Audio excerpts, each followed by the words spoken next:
맞춰진 걸까? 따뜻한 모닝 अस्सलामुअलैकुम my YouTube family, welcome back to my channel. कैसे हैं जी आप सब लोग? आई होप कि आप सब लोग ठीक ठाक होंगे। हम भी अल्हम्दुलिल्लाह जी बिल्कुल ठीक ठाक हैं। यहाँ पे जी अभी सुबह सुबह का टाइम हो रहा था और इतना प्यारा कोई व्यू नज़र आ रहा था यहाँ से बाहर का।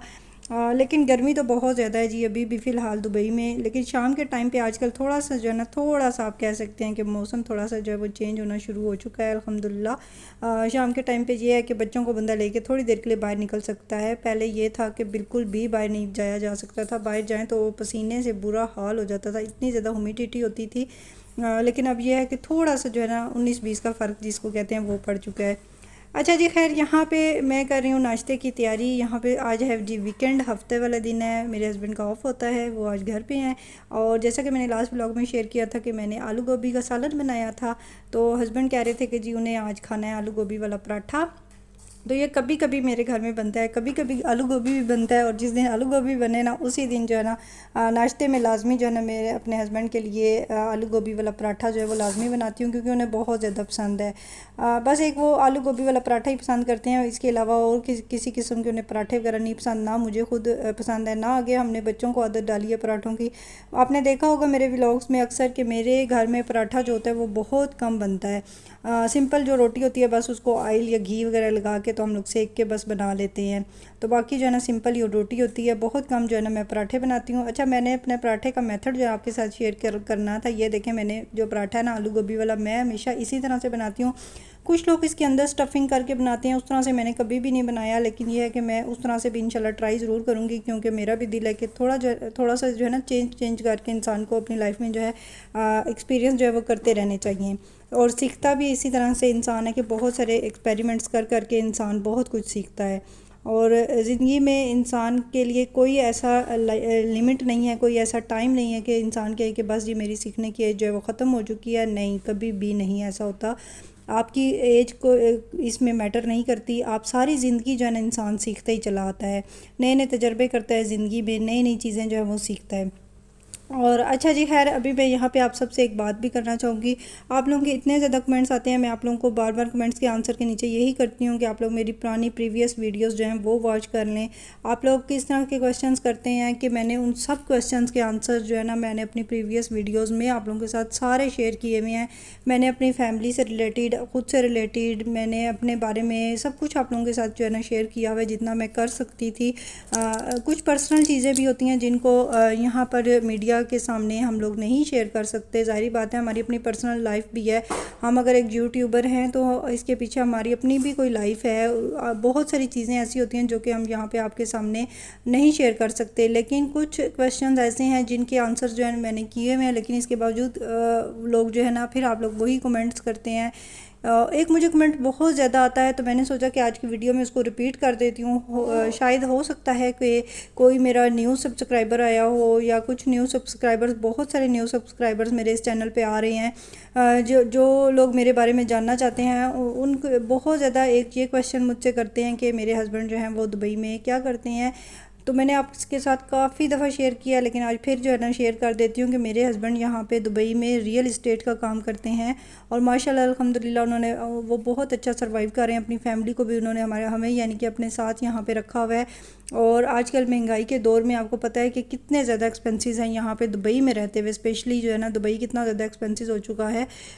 यहाँ पे बहुत ज़्यादा ख़र्चे हैं, इतने ज़्यादा हर चीज़ का, अगर एक एक चीज़ का हिसाब लगाने बैठ जाएँ तो बहुत ज़्यादा दुबई जो है ना महंगा तरीन जो है ना कंट्री आप इसे कह सकते हैं। लेकिन अल्लाह ताला सबके लिए आसानियाँ पैदा करे और सबको अल्लाह ताला इतना ज़्यादा रिस्क दौलत अता करे कि वो अपनी फैमिली से दूर ना रहें। बस मेरी यही दुआ होती है, क्योंकि मैंने खुद जो है ना इस टफ़ टाइम को गुजारा हुआ है। बहुत ज़्यादा मुश्किल होता है जब आप अपने हस्बैंड से दूर, जिसके साथ आपका निकाह हुआ है, आप उसी के पास नहीं रह रहे, उसी से दूर रह रहे हैं, जिसके साथ आप सारी बातें कर सकते हैं, गिले शिकवे ज़िंदगी से रिलेटेड, दुख सुख की हर बात आप उस बंदे से कर सकते हैं। और आप जब आप उससे ही दूर रह रहे हैं, उसके पास नहीं है, तो फिर क्या फ़ायदा ऐसी ज़िंदगी का। बहुत मुश्किल हो जाता है, बहुत ज़्यादा मुश्किल होता है। मेरी तरह बहुत सारी बहनें ऐसी होंगी जो कि अभी तक ऐसे हालात से गुजर रही होंगी, सर्वाइव कर रही होंगी, जो अपने हस्बैंड से दूर होंगी। मतलब वो पाकिस्तान में कुछ होंगी, कुछ जो इंडिया से मुझे देख रही हैं, कुछ इंडिया के जो लड़कियां हैं उनके हस्बैंड यहाँ पे हैं और वो इंडिया में रह रही होंगी। बड़ा मुश्किल हो जाता है लाइफ को गुजारना बच्चों के साथ। छोटे छोटे बच्चे हों ऊपर से आपके, और बच्चों की ज़िम्मेदारी अलग होती है, घर की ज़िम्मेदारी अलग होती है, रिलेटिव्स की ज़िम्मेदारी अलग होती है। कोई ऊंच नीच हो जाए, ज़रा सी बात इधर से उधर हो जाए, तो बहुत कुछ आपको फेस करना पड़ता है। इधर से हस्बैंड से अलग से बातें सुननी पड़ती हैं, उधर से अलग से बातें आपको सुनने को मिलती हैं, तो बड़ा ज़्यादा मुश्किल हो जाता है। बजाय इसके कि जब आप साथ रह रहे हो ना, तो फिर ऐसी गलत फहमियाँ पैदा नहीं होती। और जब आपकी लाइफ में ऐसी छोटी छोटी गलत फहमियाँ जब पैदा होने लग जाती है ना, तो फिर बहुत ज़्यादा मुश्किल जो होती है ना, बहुत ज़्यादा टफ हो जाती है। आप अपने हस्बैंड से एक तो दूर रह रही हैं, और फिर ऊपर से आप और ही ज़्यादा इन सारी गलत फहमियों की वजह से आप अपने हस्बैंड से और मज़ीद दूर होती चली जाती हैं। तो अल्लाह ताला सब के लिए आसानियाँ पैदा करे। अल्लाह ताला सबको अपने हस्बैंड के साथ, मेरी तरह जो हाउस वाइफ्स हैं, अल्लाह ताला सबको अपने हस्बैंड के साथ जो है वो रखे। अगर वो परदेश में अपनी रोज़ी के लिए निकले हुए हैं, अल्लाह ताला इतना उनको अता करे कि अल्लाह ताला जो है ना आपके लिए इतनी आसानियाँ पैदा कर दे कि अल्लाह ताला आपको अपने हस्बैंड के साथ रखे। और बच्चों को स्पेशली जो है ना अपने फादर्स के साथ रहना जो है ना बहुत ज़्यादा होता है। फादर का एक होना ही जो है ना बच्चों के सर पे बड़ा ज़्यादा जो है ना ये इस चीज़ को मैटर करता है। अच्छा जी, यहाँ पे थोड़ी सी बात व्लॉग की तरफ वापस आते हैं, व्लॉग की बात कर लेते हैं। यहाँ पे जी सुबह सुबह मैंने नाश्ता बनाया, और जैसे कि नाश्ते की रूटीन जो है ना मैंने आपके साथ शेयर की थी। और नाश्ता वगैरह करने के बाद अभी हस्बैंड निकले थे जी, उनको आज कुछ गाड़ी का काम वगैरह करवाना है। गाड़ी जो है ना उनकी आज कुछ AC का कोई प्रॉब्लम कर रही है। यहाँ पर छोटे मोटे मसले मसाइल जो होते हैं वो चलते रहते हैं। और वो यहाँ से निकल रहे थे, और मैं जो है ना किचन क्लीन कर रही थी, और बच्चे भी साथ में उनके बाहर निकल गए थे।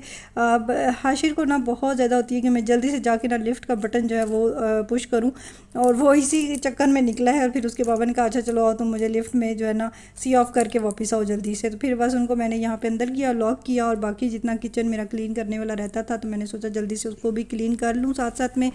और किचन क्लीनिंग की जो मेरी रूटीन होती है ना, मेरी डेली ऐसे ही होती है। ये नहीं है कि मैंने आज वीडियो बनाई है तो मैंने इसलिए आप लोगों के साथ शेयर किया, ऐसा बिल्कुल भी नहीं है। मेरी जो किचन क्लीनिंग की रूटीन होती है वो डेली बेस पे ऐसे ही होती है। मैं डेली अपने किचन को इसी तरह से डीप क्लीन करती हूँ। मैंने कभी भी जो ना एक दिन का भी अगर मैं थोड़ी सी अगर मैं डंडी मारने की कोशिश भी करूँ ना, तो यकीन करें मेरे दिल को तसल्ली नहीं मिलती, मुझे सुकून नहीं आ रहा होता। और मैं जब तक अपने किचन को दिन को चाहिए मैं क्लीन कर लूँ, उस चीज़ को मैं क्लीन ना कर चुकूँ, मुझे तसल्ली नहीं होती और ना मुझे सुकून मिलता है।